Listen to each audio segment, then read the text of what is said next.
தட்டி தூக்கி இருக்கிறாரு தமிழக முதல்வர் ஸ்டாலின் அவர்கள். இன்னைக்கு ஒரு சர்ப்ரைஸ் மூவ்ல தமிழக மகளிருக்கு 5000 ரூபாய் அவங்க அக்கௌண்ட்ல நாங்க கிரெடிட் பண்ணுவோம் அப்படின்னு சொல்லி மகளிர் உரிமை தொகை வாங்குகிற பெண்களுக்கு எல்லாம் இதை வழங்கப்படும், இன்றைக்கே வழங்கப்படும்னு அறிவிச்சு தமிழகத்துல ஒரு பெரும் பரபரப்பை ஏற்படுத்தி இருக்கிறாரு தமிழக முதல்வர் ஸ்டாலின் அவர்கள். அவர் கொடுத்திருக்கிற இந்த 5000 ரூபாய் என்ன கணக்கு, இந்த மாசத்துக்கு மட்டும் 5000 ரூபாயா, இல்லை திமுக வழக்கம் போல ஏதேனும் அப்படி இப்படின்னு ஒரு கணக்கு காமிச்சிருக்குதா அப்படிங்கிறத இந்த வீடியோவில் தெளிவாக பார்க்கலாம் நண்பர்களே. அது மட்டும் இல்லை, மகளிர் உரிமை தொகை இந்த மாதம் 5000 ரூபா கொடுத்துட்டு தாங்க ஆட்சிக்கு வந்தால் மாதம் 2000 ரூபா கொடுப்போம் அப்படின்னும் அறிவிச்சிருக்கிறாரே. இது திமுகவை மீண்டும் ஆட்சியில் அமர வைக்குமா? இதை பற்றி விலாவாரியாக பேசலாம். அதற்கு முன்னாடி சர்வதேச செய்திகளில் ஒரு மிக முக்கியமான செய்தி இருக்குது. அது என்னன்னா, பங்களாதேஷில் தேர்தல் முடிஞ்சு ரிசல்ட் வந்திருக்குது நண்பர்களே. அதில் யார் ஜெயிச்சிருக்கிறா, அதில் இந்தியாவுக்கான சாதக பாதகங்கள் என்னென்ன, இதை பற்றியும் இன்றைக்கு பார்க்கலாம் நண்பர்களே. வாங்க நண்பர்களே, மகளிர் உரிமை தொகை வந்துருச்சா அப்படின்னு உங்கள் அக்கௌண்ட்டை செக் பண்ணுறதுக்கு முன்னாடி கீழே இருக்கிற சப்ஸ்கிரைப் பட்டனை தட்டுங்க. அப்படியே பக்கத்தில் இருக்கிற பெல் ஐக்கனை தட்டிட்டு ஆளுங்கிற ஆப்ஷனை கிளிக் பண்ணி நாம் போடுகிற வீடியோக்கள் எல்லாம் உங்களுக்கு வர்றதுக்கு நீங்கள் ஏற்பாடு பண்ணுங்க. வாங்க நண்பர்களே, வீடியோக்கு போகலாம்.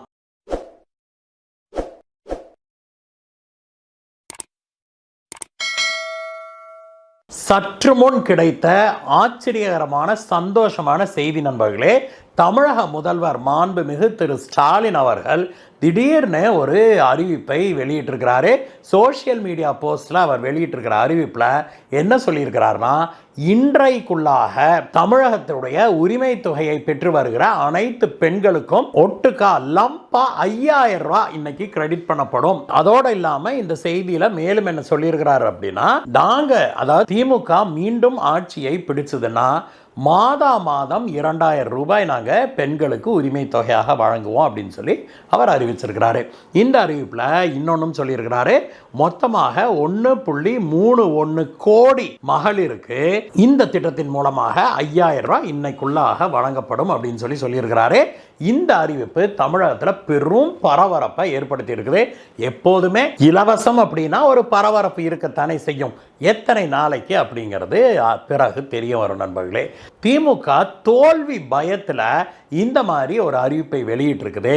அதனால தான் ஸ்டாலின் அவர்கள் எலெக்ஷன் அனௌன்ஸ் பண்ணுறதுக்கு முன்னாடியே நம்ம பணத்தை கொடுத்துருவோம்னு இன்னைக்கு 5000 ரூபாயை பேங்க் அக்கௌண்ட்டில் போட்டிருக்கிறாரு பெண்களுக்கு. அது மட்டும் இல்லை, தாங்க ஆட்சிக்கு வந்தால் மாதம் 2000 ரூபாய் கொடுப்போம்னு அவர் சொல்கிறதெல்லாம் தோல்வி பயத்தில் சொல்கிறாரு அப்படின்னு முன்னாள் அமைச்சரான அதிமுகவை சேர்ந்த திரு ஜெயக்குமார் அவர்கள் சொல்லியிருக்கிறார். இதெல்லாம் பொலிட்டிக்கல் டாக், அரசியல் பேச்சு அப்படிங்கிறத விட்டுருவோம். உண்மையிலேயே இந்த விஷயம் திமுகவுக்கு ஒர்க் அவுட் ஆகுமா அப்படின்னு நாம் பேசுவதற்கு முன்னாடி இதற்கு முன்னோடியாக யார் இருந்திருக்கிறாங்க அப்படிங்கிறத பார்க்கணும். அது பீகார் மாநிலம்.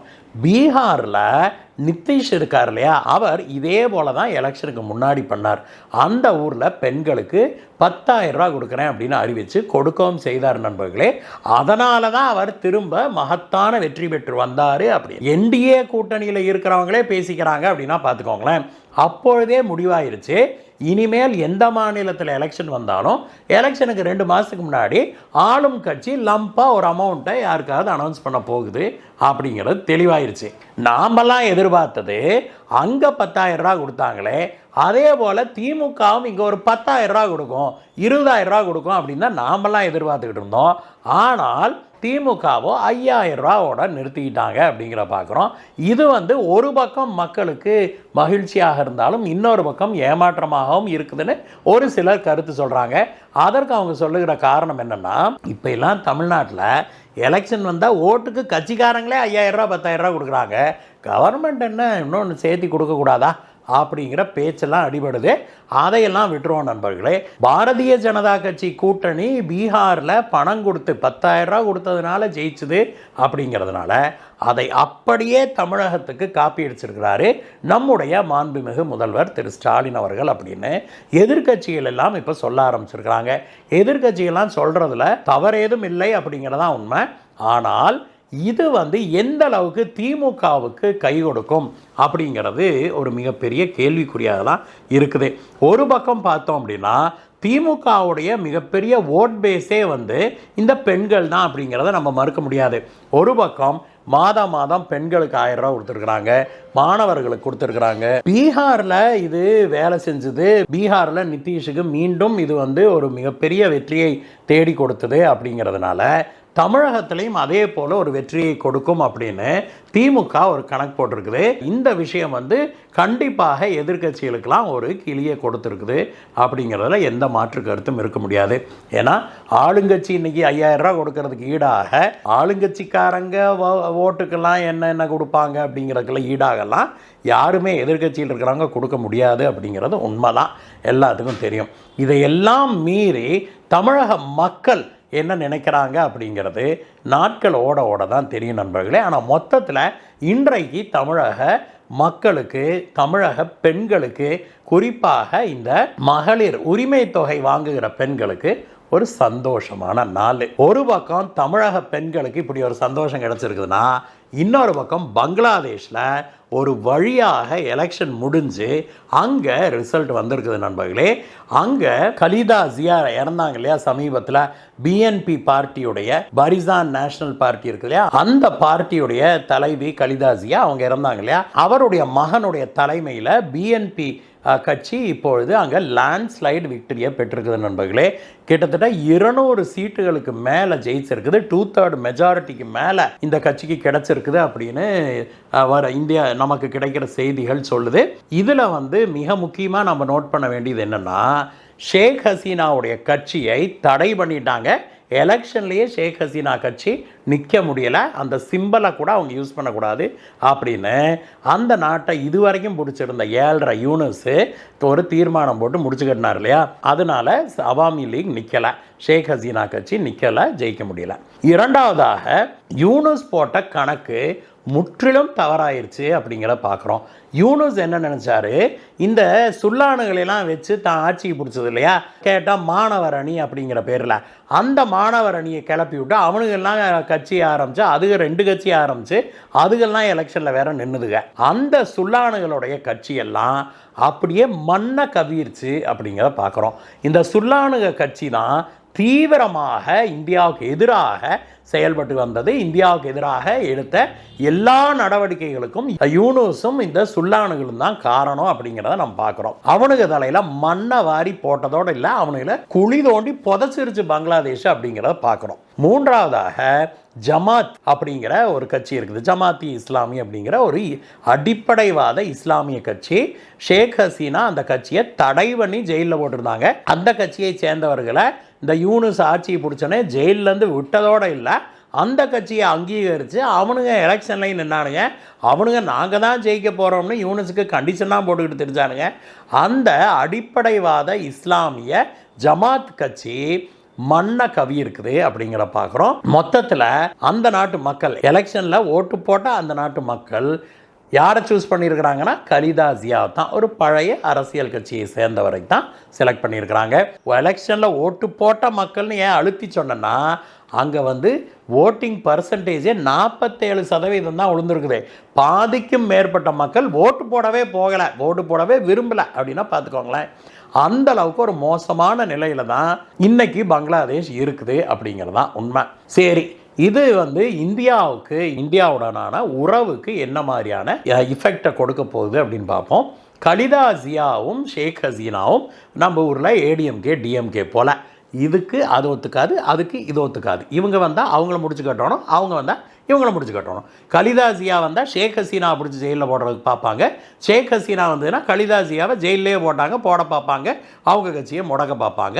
இதுதான் காலங்காலமாக நடந்து வந்தது. இப்போது ஷேக் ஹசீனா கட்சியை யூனுஸ் மூலமாக தடை பண்ண பிறகு என்ன இருக்குது, மிஞ்சி இருக்கிறது ஒரே கட்சி தான், கலிதா ஜியாவுடைய பிஎன்பி கட்சி. அந்த பிஎன்பி கட்சி இன்றைக்கி ஜெயிச்சிருக்குது. அவங்க நிச்சயமாக ஷேக் ஹசீனா கட்சியை மேலே வர விட போகிறதில்ல.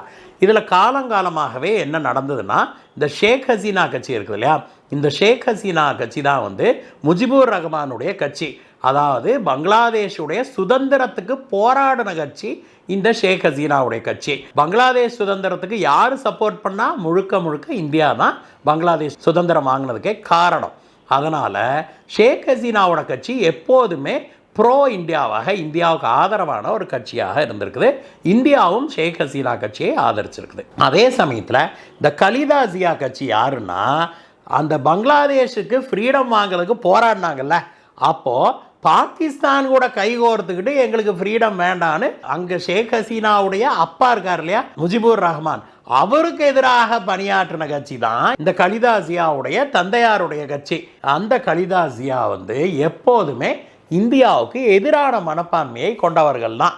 இது ஹிஸ்டரியினால் வந்தது. ஆனால் இப்பொழுது அவர்களுக்குள்ள ஒரு சின்ன மனமாற்றம். அவாமி லீக் ஷேக் ஹசீனா கட்சியை தடை செய்த பிறகு இந்தியா இந்த சைடு கலிதா ஜியா கட்சியோடு ஒரு இணக்கம் காட்ட தொடங்கி இருக்குது. கலிதா ஜியா இறந்தபோது நம்முடைய வெளியுறவுத்துறை அமைச்சர் திரு ஜெய்சங்கர் அவர்கள் பங்களாதேஷ் பயணப்பட்டார். அங்கே போய் அங்கே கலிதா ஜியாவுடைய மகனான ரஹமானிடம் அவர் நெருக்கமாக நின்று துக்கம் விசாரிக்கவும் செய்தார். அதற்கு பிறகு அந்த கட்சியை சேர்ந்தவர்கள் இந்தியாவோடு கொஞ்சம் இணக்கம் காட்ட ஆரம்பிச்சிருக்கிறாங்க அப்படிங்கிற பார்க்குறோம். ஆனால் அவர்களும் எப்படின்னா, நான் சொன்னேன்ல, திமுக அதிமுக மாதிரி, அதே போல் இருவருமே பழுத்த அரசியல்வாதிகள்.